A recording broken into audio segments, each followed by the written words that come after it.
युगे संभवामी युगे युगे संभवामी युगे युगे।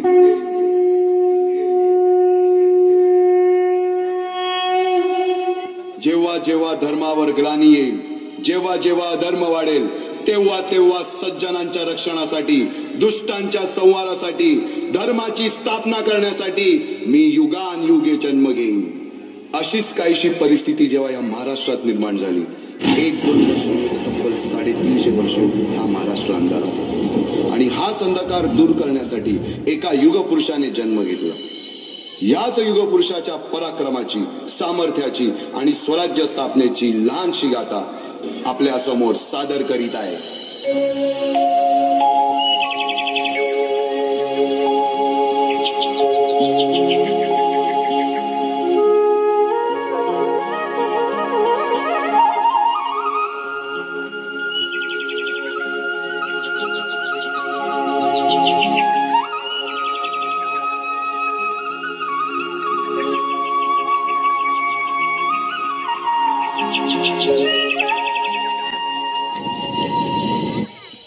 महाराष्ट्राचा सुखाने नांदत असताना एक दुष्ट कालयवनाची वक्रदृष्टी महाराष्ट्रावर पडली।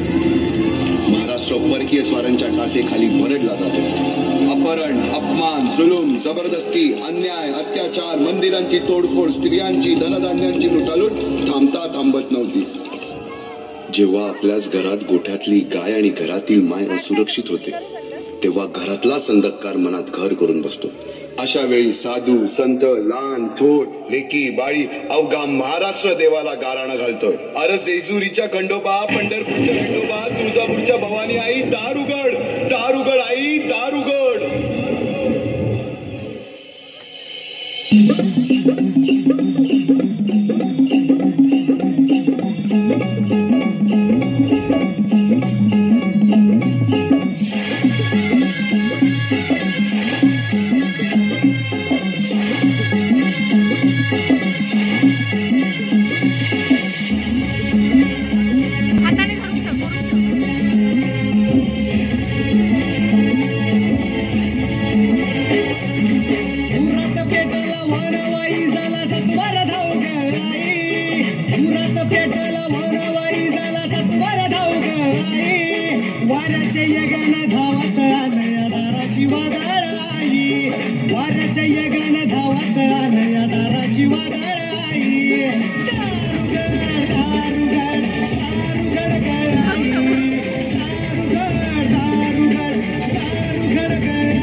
सरते शेवटी देवानं गाराणं ऐकलंच।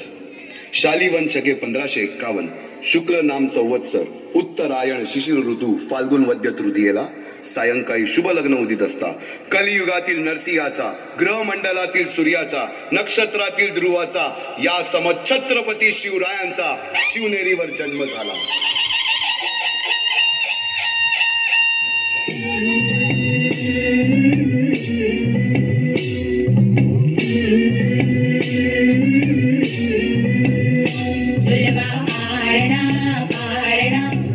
शिवाजीचा सुलभा पाळणा पाळणा बाळ शिवाजीचा चंद्र जसा हा इंद्र शोभतो पुत्र जिजाऊचा चंद्र जसा हा इंद्र शोभतो पुत्र जिजाऊचा सुलभा पाळणा पाळणा बाळ शिवाजीचा सुलभा पाळणा पाळणा बाळ शिवाजीचा जो रे बाळा जो घुमत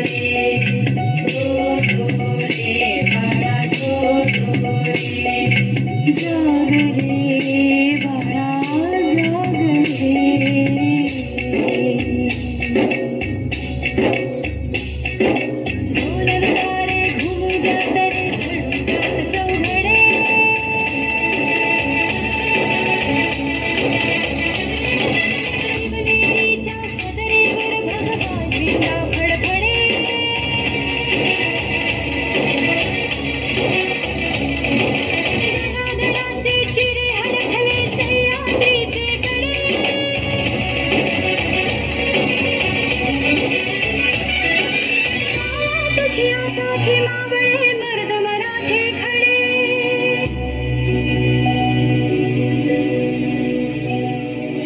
आज उगवला सूर्य नभी नव्या नवलाईचा फुलवा पाळणा पाळणा बाळ शिवाजीचा फुलवा पाळणा पाळणा बाळ शिवाजीचा. बालवयापासूनच शिवबांना माँसाहेब जिजाऊंनी रामायण महाभारतासारख्या गोष्टी सांगायला सुरुवात केली, ज्यामधून धर्म अधर्म सत्य असत्य न्याय अन्याय यातील फरक शिवबांना समजू लागला. तसेच शस्त्रास्त्र व शास्त्र या शिक्षणासाठी शहाजी राजांनी अनेक कर्तबगार माणसे नेमली, जसे की दादोजी कोंडदेव, बाळकृष्ण पंत, रघुनाथ पंत, शामराज पंत अशा अनेक कर्तबगार माणसांच्या नेतृत्वाखाली महाराज बालवयापासूनच घडू लागले.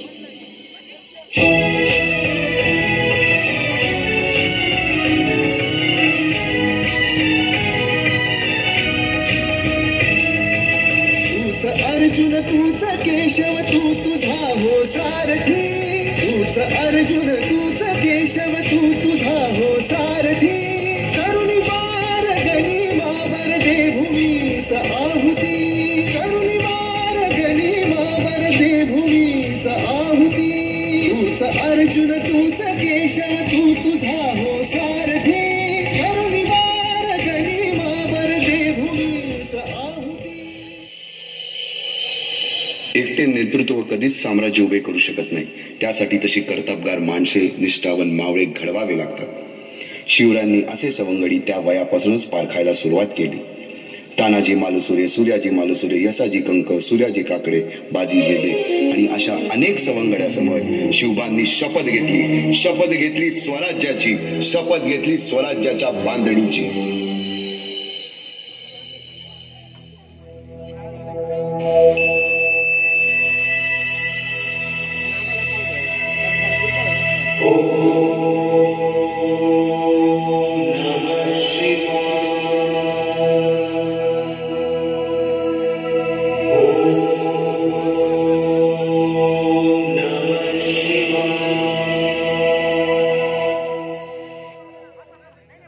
आम्ही मराठे यवनांची पीडा नष्ट करण्यासाठी हिंदवी स्वराज्य स्थापन करीत आहोत. यवनांची पीडा नष्ट करण्यासाठी हिंदवी स्वराज्य स्थापन करीत आहोत. राष्ट्रभावनेने संघटन करून देशावरील परकीयांचे आक्रमण नष्ट करीत आहोत. देशावरील परकीयांचे आक्रमण नष्ट करीत आहोत. स्वकीय व परकीय शत्रूंचे उच्चाटन करण्यासाठी उच्चाटन करण्यासाठी स्वराज्य स्थापन करीत आहोत. यात तू आम्हास यश द्यावे, हे राज्य व्हावे, ही तर श्रींची इच्छा. रायरेश्वरासमोर शपथ घेतली आणि स्वराज्याची गोडदोड सुरू झाली. तोरणा किल्ला घेऊन स्वराज्याचे तोरण बांधले. पुढे मुरुंब देवाचा डोंगर, कुवारी गड, सुभान मंगल, कोंढाणा, शिरवळचा किल्ला, पुरंदर आणि 12 मावळ स्वतंत्र झाला. पुढे राजांनी पराक्रमाने जावळी देखील घेतली. परंतु त्यानंतर स्वराज्यावर ओढवले भले मोठे संकट. ते संकट म्हणजे अफजल खान.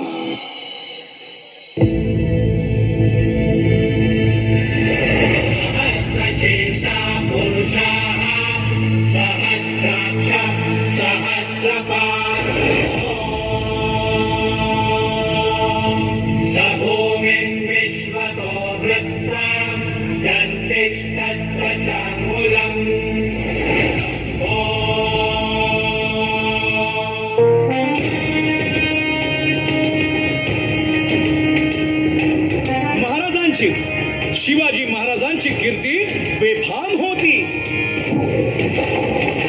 महाराजांची कीर्ती बेफाम, भाल्या भाल्यांना फुटला घाम. याला कोण घालील यस्सेने दरबारी कुस्ती बेगम. बडी बेगम म्हणजे अली आदिल शहाची आई बर का. कपगार कोणी घेईना पुढाकार, साऱ्यांनीच मानली हार. इतक्यात अचानक एक सरदार उठला, बोलला, हम लाएंगे शिवाजी को. आणि त्यानं विडा उचलला. नावतेच अफजल खान. या नावतेच अफजल खान जिता जागता जन्मू सहिताने. कान बोलणार छाती ठोकून शिवबाला टाकतो चिरडून.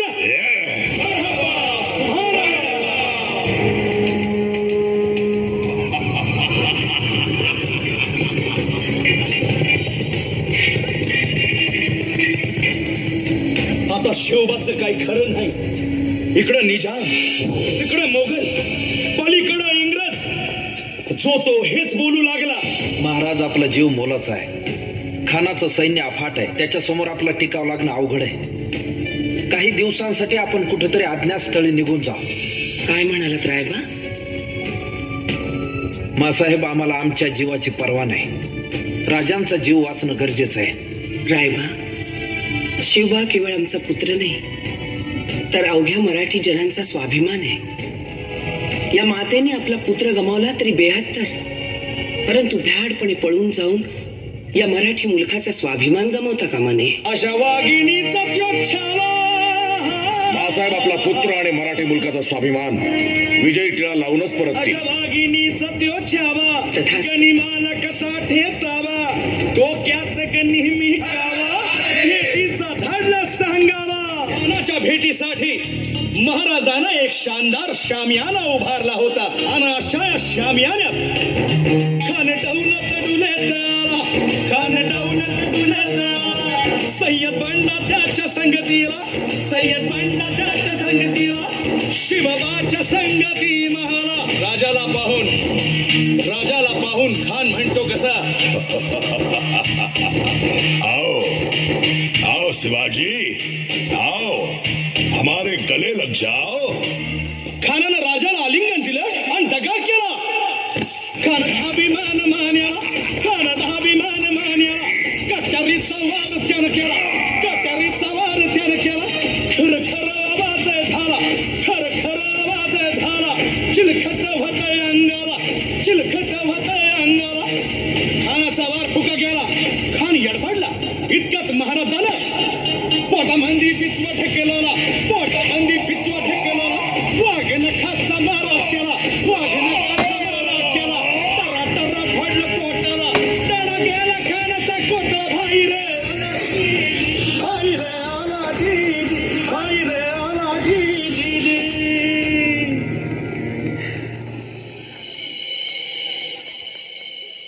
अफजल खानाच्या वधानंतर महाराजांनी स्वराज्यवाढीची मोहीमच हाती घेतली. पाता पाता पन्हाळ्यापर्यंतचा प्रदेश जिंकून घेतला. कोकणही ताब्यात घेतले. सर्वत्र फक्त विजयच विजय दिसू लागला. हिंदवी स्वराज्य वाढू लागले. अशा या वाढत्या हिंदवी स्वराज्यावरती संकटे येतच होती. पुढे स्वराज्यावर संकट आले ते म्हणजे सिद्धीचे, सिद्धी जोहरचे. सिद्धीने सुमारे 4 महिन्यापेक्षा जास्त पन्हाळ्याला वेढा घातला. या वेड्यातून महाराजांना सुटकेसाठी बाजीप्रभू देशपांडे, शिवा काशीद व अनेक बांधलांनी पराक्रमाची शिकस्त केली. समोर मृत्यू दिसून सुद्धा शिवा काशीद पती शिवराय बनून सिद्धीच्या शामियानात जातात. काय म्हणावे त्या धैर्याला. पावनखिंडीत 3000 गनिमांची अवघ्या 300 मावळ्यांना घेऊन गोडखिंड अडून धरली आणि बाजीप्रभूंनी राजांना पुढे जाण्यास सांगितले. काय म्हणावे त्या शौर्याला. राजे लाख मेले तरी चालतील, परंतु लाखांचा पोशिंदा हा जगलाच पाहिजे. जा राजे जा, फक्त एक करा. विशाळगडावर पोहोचल्यावर तोफेचे 5 बार द्या. तोपर्यंत हा बाजी या खिंडीतच गनिम रोखून ठेवतो.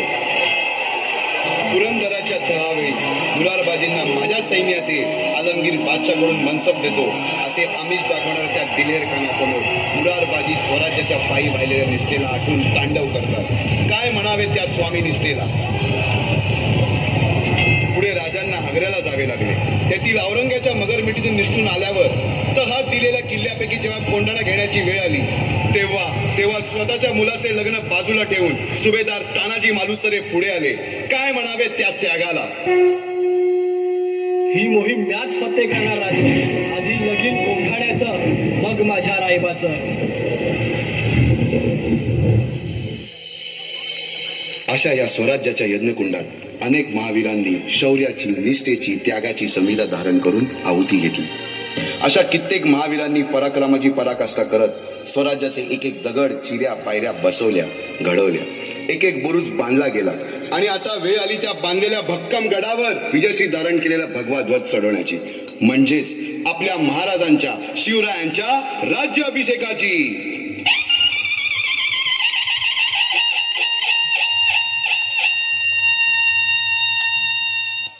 350 वर्षाच्या काळरात्रीनंतर अरुणोदय झाला.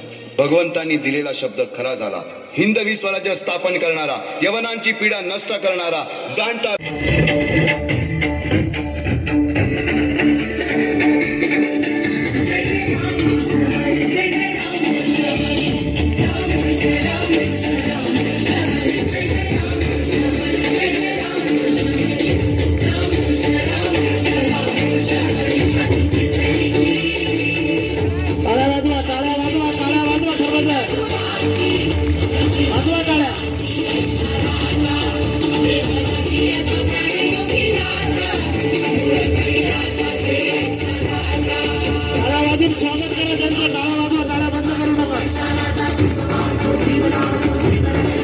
सर्वजण टाळ्या वाजवत राहा.